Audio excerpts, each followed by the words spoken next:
Minecraft Legendary Edition is my favorite Java mod pack of all time, and I'll explain to you why in this video. So before I tell you what Minecraft Legendary Edition is, let me tell you what it's not. It's not a mod pack for people who just want to have a nice, peaceful time, building nice cottages and houses and picking flowers, even though I've done that in my past videos. It's more for people who like battling monsters, upgrading gear, exploring new structures, exploring biomes they've never seen before. It's really for more hardcore players. And that's because in survival mode, it's locked on hard mode, there's a thirst bar, there's a temperature bar, but we'll go over all those additions later in the video. For now, I'm just going to show you the most important features. So, as you can see, they have villager guards, which are pretty cool, and if you just right-click a villager with, like, say, an iron sword, then they become a villager guard, and they can start fighting things. While I'm over here looking for a village, let me just tell you about some of the structures in this mod. So there are over 300 structures and dungeons, which is just insane to me. That was the first thing that attracted me to this mod pack, but there are way more than just that. There's tons of new enemies, like, I mean tons. That's kind of like the first thing you see on the mod pack page on CurseForge, but there's new... This is a custom shader just for this mod pack. It's a BSL shader called Legendary Edition. It's awesome. And let me show you the Villager Warrior mod. Right click and he becomes a warrior. It's pretty cool. It just so happened that I spawned in this village, which is pretty cool. So this is a mob, a hippogriff. I believe this is from the Ice and Fire mod, which adds tons of like dragons and cool fantasy mobs, which is really cool if you ask me. So there's tons of new armors, and I don't want to spoil everything in this mod pack because it's really cool to have your own experience and learn everything for yourself, but I'm just gonna go over the most important things you need to know to survive in this mod pack. So this is one of my most successful worlds on Legendary Edition. I've made a couple episodes on my channel about this world. I have a cute little house here, even though I said this isn't like a house building type mod pack. You can do whatever you want. It is Minecraft after all. So yeah, I have this nice little... It's not cherry blossom, it's actually elvish wood, which is pretty cool. One of the many custom biomes in this mod pack. And I just have a nice home. This is where I live so far.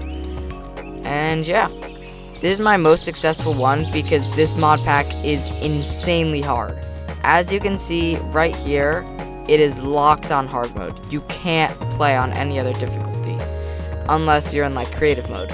So it's not an easy mod pack for people who just want to have a good time, like I said before. With that being said, let me show you what's on my, right above my hotbar right here. You can see I have normal vanilla hearts, but along with my vanilla hearts, if you click H, you can see the limbs. It also shows right next to your hotbar. But the limbs are based off the Fallout limb system, which it's basically the same thing. You can damage different body parts, and depending on how damaged a body part is, you get debuffs, and you can repair them by sleeping through a night or healing with, I think there's med kits and bandages if I remember correctly. Let's see. Yeah, there are bandages, which are made with wool and string. So actually, I might be able to craft that right now if I... Oh, nope, I have no wool, no string. But along with that, we have that little circle you can see right above my hotbar. That's a temperature bar. So if I get really close to, say, a torch, I don't think it'll do it here. If I get really close to someplace cold, my temperature will go down. So you see that arrow going up? That means my temperature is going up. But if I jump right into this water here, it's going to go right down. You see that blue button? Or, not button, arrow. Anyway, you can see the temperature is going down and it's gonna freeze now.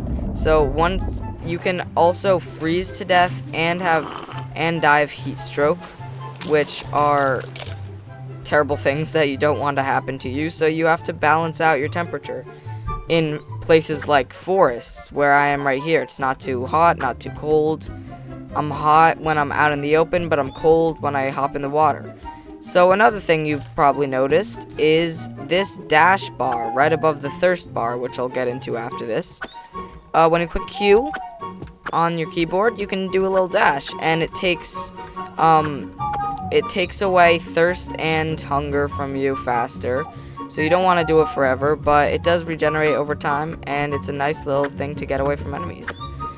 The next thing is a thirst bar, as you can tell. It's very self-explanatory. If you eat, if you drink like a water, then you get thirst points up. If you eat fruits, then you get your thirst up. But you can get water poisoning.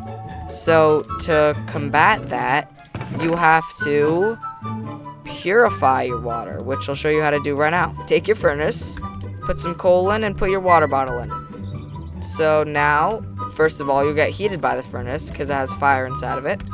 And once your water bottle comes out here, it's now purified. And you have no problems with drinking it. It's just a normal water bottle, and your water will go up. You won't get water poisoning or anything like that. It's just a normal water bottle. You don't have to worry about anything. And yeah, those are the custom bars, I guess. They're not really that hard to manage if you're in a good area like I am.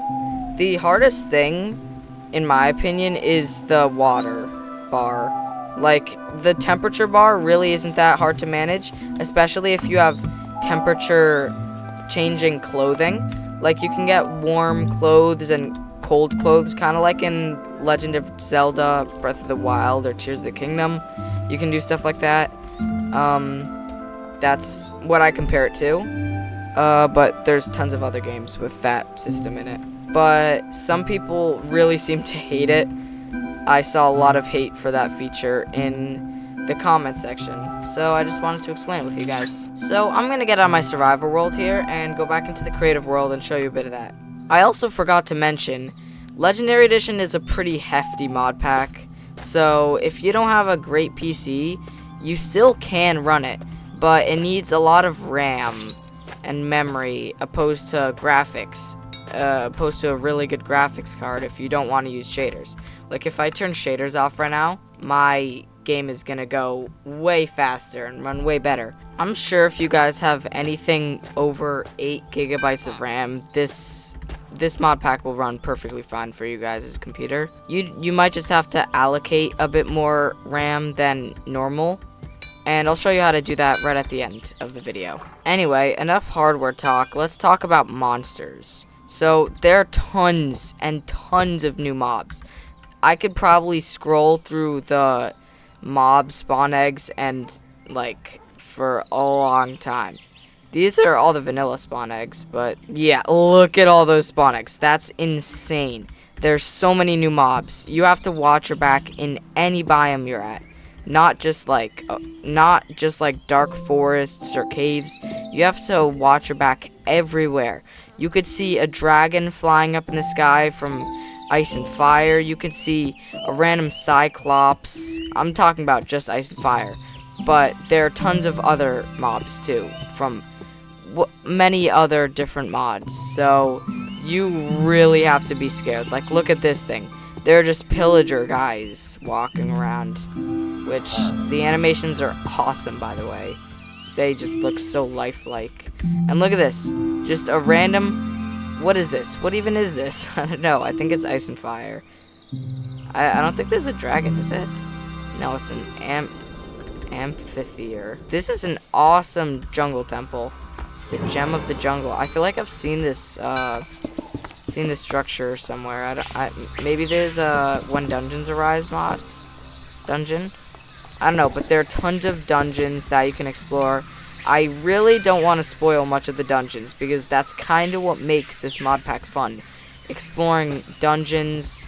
Every world you make is gonna feel different from your first one because there's just so much for you to find. Like, a little villager tower here. I've never seen this one before, but this mod pack is truly awesome. If you haven't played it before, you have to play it. It has to be my favorite mod pack of all time. There are also tons of different villages you can find. This is the one I was just at before. Waystones. Right, I forgot about Waystones. Waystones, if you've ever played a Java mod pack, you know what Waystones are, especially if it was an RPG pack. You can teleport between them, and if you're over 1,000 blocks, then you have to use XP. Every 1,000 blocks away, you have to use 1 level. So if I call this Gasadif, then I can go to Jerrymed and teleport infinitely. But if it's over 1,000 blocks, then I have to pay 1 XP level. If it's 2,000, 2 XP levels. 3,000, 3, so on and so forth. You get it. What is this? Is this like a pumpkin patch biome? That is so cool. Alright, so before I finish up the video and talk about how to allocate RAM, there's one last thing I have to tell you about, and that's in your inventory. It's right here. They're skills. It's basically like a RuneScape system. So every level of skill, you need 1 extra XP level. So at level 2, you need 3 levels. At level 3, you need 4. So on and so forth. And the better levels you have, the more items are available for you to use. So when you start the game, you can't jump right into using diamond tools because you need your levels up.